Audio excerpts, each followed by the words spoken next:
जय श्री कृष्णा। अब सुनिए आज की कथा। आज की कथा के एंड में आप एक सूर्य देवता की यानी सूर्य भगवान की बहुत ही सुंदर कथा भी सुनेंगे।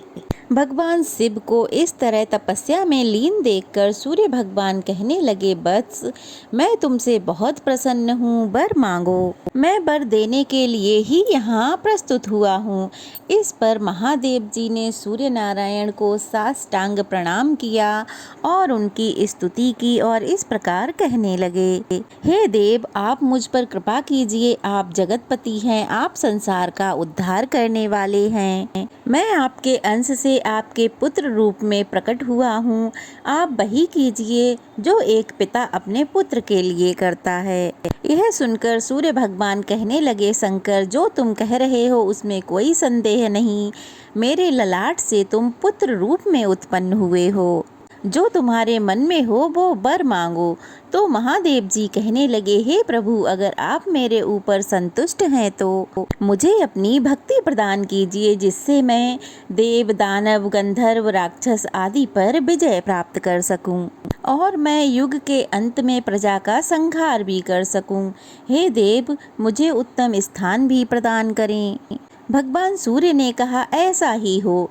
तुम प्रतिदिन मेरे परम पवित्र व्योम रूप की पूजा यूं ही करते रहो और यही परम व्योम तुम्हारा शस्त्र अर्थात त्रिशूल होगा। सुमंतु मुनि कहने लगे, महाराज, तदंतर भगवान सूर्य भगवान विष्णु को वर देने के लिए सालग्राम अर्थात मुक्तिदायक क्षेत्र में गए। वहां उन्होंने देखा कि वे कृष्णाचित धारण करके परम उत्कृष्ट होकर शांत भाव से तपस्या कर रहे हैं और हृदय में भगवान सूर्य का ध्यान कर रहे हैं। तब भगवान सूर्य ने कहा, हे विष्णु, मैं आ गया हूँ, मुझे देखो। भगवान विष्णु ने उन्हें सर झुकाकर प्रणाम किया और कहने लगे, हे नाथ, आप मुझ पर दया कीजिए, मेरी रक्षा कीजिए। मैं आपका दूसरा पुत्र हूँ। पिता अपने पुत्र पर जैसी दृष्टि रखता है उसी प्रकार आप भी मुझ पर दया दृष्टि बनाए रखें। विष्णु जी की बात सुनकर भगवान सूर्य बोले, हे महाभाव, मैं तुम्हारी श्रद्धा भक्ति से संतुष्ट हो गया हूँ। जो कुछ भी इच्छा हो मांग लो, मैं वर प्रदान करने के लिए ही यहाँ पर आया हूँ। सूर्य भगवान के वचन सुनकर कृष्ण भगवान कहने लगे, आज मैं कृतकृत्य हो गया। आज मेरे समान धन्य दूसरा कोई नहीं है, क्योंकि आप प्रसन्न होकर मुझे स्वयं वर देने के लिए आ गए। आप मुझे अपनी अचल भक्ति और शत्रुओं को परास्त करने की शक्ति प्रदान कीजिए और मैं प्रजा का पालन कर सकूं। मुझे ऐसा वरदान दीजिए और मुझे ऐसा स्थान दीजिए जिससे मैं सभी लोकों में यशस्वी, बल और वीर्य, यश और सुख से संपन्न हो सकूं। भगवान कृष्ण की बात सुनकर भगवान सूर्य इस प्रकार कहने लगे, तथास्तु। हे महाबाहु, तुम ब्रह्मा के छोटे और भगवान शिव के बड़े भ्राता हो। तुम्हें सभी देवता नमस्कार करेंगे। तुम मेरे परम भक्त और परम प्रिय हो, इसलिए तुम्हारी मुझ में अचल भक्ति बनी रहेगी। जिस व्योम रूप का तुमने परम पूजन किया है वह व्योम ही तुम्हारे चक्र के रूप में अस्त्र शस्त्र का कार्य करेगा।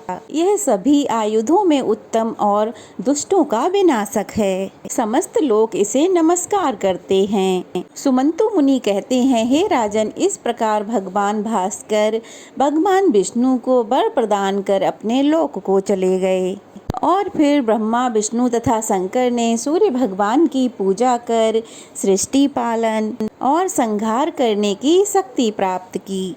यह आख्यान परम पवित्र और सभी प्रकार के पापों का नाशक है। यह 3 देवों का उपाख्यान है और 3 देवता इस लोक में पूजित हैं। यह 3 स्त्रोतों से युक्त तथा धर्म, अर्थ और काम का साधन है। यह धर्म, अर्थ और धन, धान्य, सुख, समृद्धि को प्रदान करने वाला है। जो भी व्यक्ति इस आख्यान को प्रतिदिन सुनता है अथवा इन 3 स्तोत्रों का पाठ करता है वह आग्नेय विमान में आरूढ़ होकर भगवान सूर्य के परम पद को प्राप्त कर लेता है। पुत्रहीन पुत्र, निर्धन धन और विद्यार्थी विद्या प्राप्त कर लेता है। और अनंत काल तक सुख भोग कर ज्ञानियों में उत्तम स्थान प्राप्त करता है।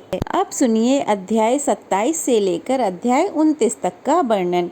राजा शतानीक ने पूछा, जिन सूर्य देव ने ब्रह्मा जी को वर प्रदान किया और देवताओं तथा पृथ्वी को उत्पन्न किया, जो ब्रह्मादि देवताओं को प्रकाशित करने वाले तथा समस्त जगत के पालक, महाभूतों सहित 14 लोकों के सृष्टा, पुराणों में तेज रूप से स्थित तथा पुराणों की आत्मा हैं, जो अग्नि में स्वयं स्थित हैं, जिनके सहस्त्रों नेत्र, सहस्त्रों भुजाएं और जिनके सहस्त्रों चरण हैं, जिनके मुख से लोक पितामह ब्रह्मा, वक्ष स्थल से भगवान विष्णु और ललाट से साक्षात भगवान शिव उत्पन्न हुए हैं, जो विघ्नों के विनाशक, अंधकार के नाशक, जो लोक की शांति के लिए अग्नि, वेदी, अग्नि, कुशा, प्रोक्षणी, व्रत आदि को उत्पन्न कर इनके द्वारा हव्य भाग ग्रहण करते हैं, जो युग के अनुरूप कर्मों के विभाजन तथा क्षण, काल, काष्ठ, मुहूर्त,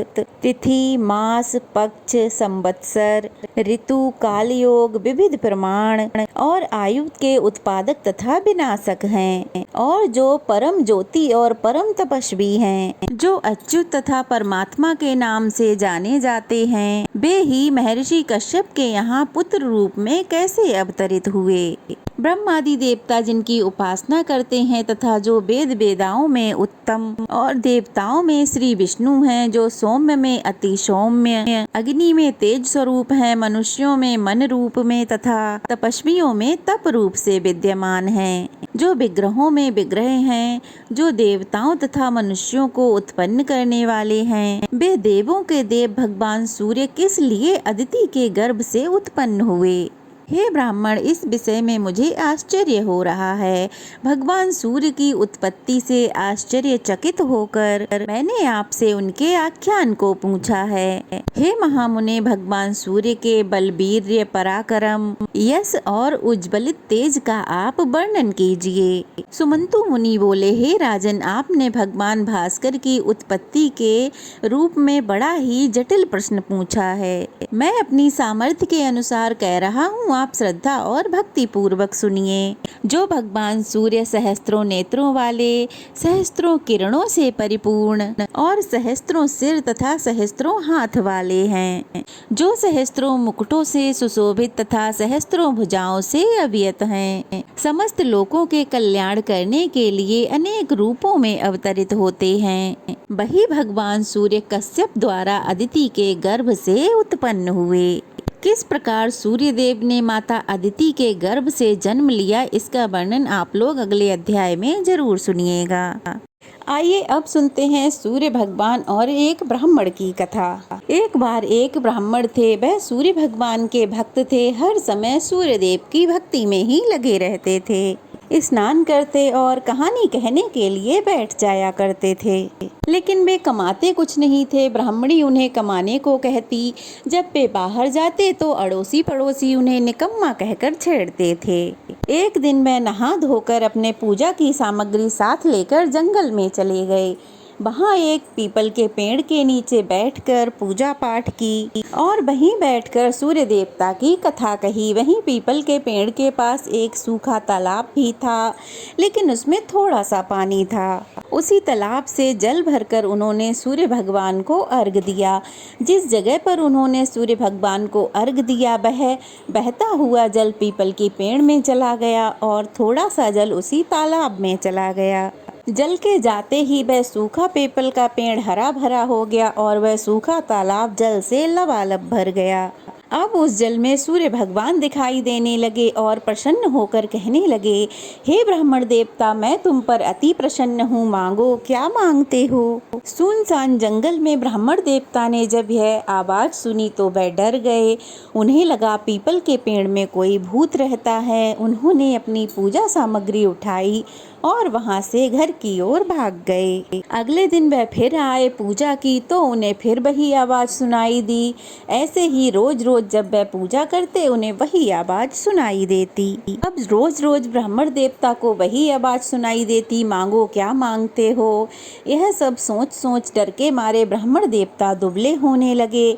उधर ब्राह्मणी ने देखा ब्राह्मण देवता दिन ब दिन दुबले होते जा रहे हैं, तो ब्राह्मणी ने पूछा कि क्या बात है। तब ब्राह्मण देवता ने सारा हाल ब्राह्मणी को कह सुनाया। ब्राह्मण की बात सुनकर ब्राह्मणी ने कुछ सोचा और फिर कहा, अच्छा ये बताइए, जब आप पूजा करते हैं तभी वह आवाज़ आपको सुनाई देती है अर्घ देने के बाद? तो मुझे तो ऐसा लगता है कि वहाँ कोई भूत नहीं रहता, बल्कि स्वयं सूर्य देवता वहाँ आते हैं। अगर फिर से वही आवाज़ आए तो तुम सब कुछ मांग लेना। तो ब्राह्मण देवता बोले कि अच्छा तुम बताओ मैं क्या मांगूं, कैसे मांगूं? अगर ज़्यादा कुछ मांगना होगा तो मैं तो भूल जाऊंगा, इसलिए कुछ ऐसा बताओ कि कम शब्दों में सब कुछ आ जाए। इस पर जो ब्राह्मणी बहुत चतुर थी वह कहने लगी, आप कहना 9 खंडे महल के अंदर सोने के पालने में पड़ पोते को दास दासियों द्वारा खिलाते मैं अपनी आँखों से देखूं। इस प्रकार लंबी उम्र, दास दासी, महल, पुत्र पौत्र, यह सब कुछ हमें मिल जाएगा। इस तरह से हमें लंबी उम्र, धन, महल और घुटने सही रहेंगे, स्वास्थ्य अच्छा रहेगा, तभी तो हम अपने पड़पोते को सोने के पालने में झूलता हुआ देख सकेंगे। इस तरह ब्राह्मणी ने अपने पति को अच्छे से समझा दिया। अब ब्राह्मण देवता अगले दिन सुबह उसी पीपल के पेड़ के नीचे गए और पूजन सामग्री लेकर पूजा की, सूर्यदेव की पूजा की, सूर्य देवता को अर्घ दिया। तो फिर से वही आवाज़ गूंजने लगी, तो उन्होंने वैसा ही कहा जैसा उन्हें ब्राह्मणी ने समझाया था। जब ब्राह्मण देवता ने अपनी पत्नी की सिखलाई हुई बात सूर्य देवता से कही तो सूर्य देवता सोचने लगे, देखने में तो बड़ा भोला भाला है, लेकिन है बहुत चालाक, एक ही बार में सब कुछ मांग लिया। सूर्य देवता ने कहा, जा तथास्तु। इतना सुन ब्राह्मण देवता अपने घर आए तो उन्होंने क्या देखा, उनकी टूटी फूटी झोपड़ी की जगह 9 खंडा महल खड़ा हुआ है और दास दासी आ जा रहे थे। तो ब्राह्मण देवता ने कहा, अरे यहाँ तो मेरी टूटी फूटी झोपड़ी थी और एक बूढ़ी ब्राह्मणी थी, वो सब कहाँ चले गए? उसी समय महल की खिड़की से एक सुंदर औरत सुंदर गहनों से सजी हुई बाहर आई और कहने लगी, अरे अंदर आ जाओ, यह अपना ही घर है, सूर्य देवता ने हमारी मनोकामना पूर्ण कर दी है। ब्राह्मण देवता बोले, अरे भाग्यवान, इतने धन का हम क्या करेंगे? तब ब्राह्मणी कहने लगी, धन से क्या नहीं होता, दान पुण्य यज्ञ होम करेंगे। फिर तो ब्राह्मण ने ब्राह्मणी के कहे अनुसार खूब दान पुण्य यज्ञ होम किया। जब ब्राह्मण के दान पुण्य की चर्चा पूरे गांव में होने लगी, तब यह बातें राजा के कान तक पहुंची। तब राजा ने ब्राह्मण को बुलवाया और पूछा कि कल तक तो आपके यहाँ खाने को भोजन भी नहीं था, तो एकदम से इतना सारा धन तुम्हारे पास कहाँ से आया? कहाँ चोरी या डाका डाला है? सच सच बताओ।